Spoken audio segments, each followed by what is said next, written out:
No, it's good. And we went down to meet her in Rome, and she, of course, was staying in the Palazzo Negresco, the fanciest Mm-hmm. hotel in Rome. And I remember Dad and I came with all our laundry Mm-hmm. and washed it in her bathroom, hot water, and took baths.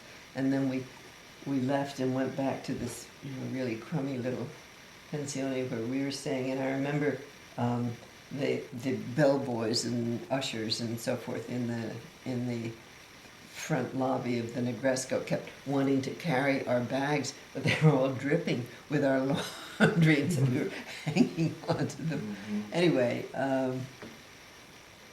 it was shortly after that Dad got notice from the Fulbright people that you couldn't be eligible for the country of your choice if you'd spent more than 3 months in it. And he got the notice the day we'd just been there for 3 months in Italy. So then we went into Spain and spent 3 incredible springtime months in Spain, which is why I never want to go to Spain, because it was so magical. The country had only been open for a year after the Spanish Civil War, and so it was like stepping back into the 1700s. And we were, of course, this huge oddity. There were practically, the only tourists were very, very rare German tourists, because the Germans weren't welcome anyplace else in Europe. And nobody had ever seen a Volkswagen bug. Well, anyway, we were marvelously treated, and we would go through these little villages and would stop, and Dad would get out, and these teeny tiny Spaniards would look up and up and up, and couldn't believe that we fit into the car. And never. Anyway, we had a really magnificent time there, and then we went back to. We were in Spain for about 3 months. Were you traveling, or were you? We were traveling first, all the way. We were originally going to go and stay on Mallorca or Menorca, the cheapest place we could find, until Dad got news of whether or not he had been accepted for the Fulbright. And it was Easter week, and there was no way to get out to the islands, so then we traveled down the coast, and we went to Granada, again, an incredible experience there, and then to Sevilla for their spring fair, again, a wonderful time. And then up to Madrid, and we spent quite a lot of time in Madrid while he was waiting for the news of the Fulbright. And then when that came through, he heard when we were in Madrid. So then we went back to Italy, and then what did we do? We spent the summer. Dad was working at the Ponte's studio, and we would go up to the Ponte's place in Civate. Venga Civate, they would say when work was over on Friday night, and we would all go up to this wonderful place that they had, and just had such a lovely time. And then Dad was part of the International Congress of Architects in Venice for about 6 weeks in the fall. Amazing time in that gorgeous pedestrian city.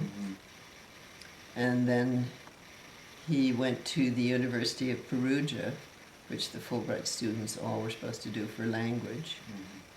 And then we went from there to Rome. To learn Italian? Yeah. Yeah. And then to Rome, where we lived with. Do you ever remember Stanley and Annalisa Kelly? He used to come and visit us. He was a professor in Kansas or someplace like that, but just he was a darling person, and we shared an apartment. They were also Fulbright. He was a Fulbright student, a scholar, and we shared an apartment in Rome with them, and had all kinds of intriguing. So his Dad's Fulbright scholarship was on studying ancient Roman spaces? Or Not so much ancient as just any uh-huh. spaces, and how to humanize modern architecture. I mean, Mm-hmm. the Bauhaus School of Architecture under Gropius Mhm. was Gropius sort of developed the Bauhaus. Bauhaus meaning workhouse. These were Mhm. things that he designed for working factory workers in Germany. Mm-hmm. And when he came to the United States, that whole business of flat roofs and just Mhm. everything, no frills, no Right. decorations, no moldings, nothing, Yeah. just chuk, chuk, chuk, Yeah. chuk. And that was what was going on at the School of Design when Dad was there. Mm. And in fact, I remember one classmate of his who was offered a job designing a house right after they all graduated, and the client said, "But no flat roof." And he, this was a wonderful opportunity, a job, Mhm. and he refused the job because, of course, you had flat roofs. Dad, fortunately, had a more open mind and realized that, for example, Frank Lloyd Wright had a magnificent approach to architecture Right. too. Mhm. Frank Lloyd Wright was a dirty name at the School of Design when Dad was there, but Dad's mind wasn't so closed that he thought everything had to be, Square. But wasn't the Gropius, didn't he like put curves and things in the house, or they Not were all much, pretty square? not much, yeah. no. Yeah. It was pretty severe. And the irony was that the stuff that he designed for German workers was only used in this country, his houses, by very wealthy people Mhm. who went for the international style, Mhm. but could afford to have a house designed by Gropius. Mm. And it was pretty fun. They were totally, the ones around Boston and Cambridge, Lincoln and Lexington, are totally inappropriate, all flat roofs, Right. that leaked and leaked and leaked Yeah. with the snow weight and all that kind of Mhm. stuff.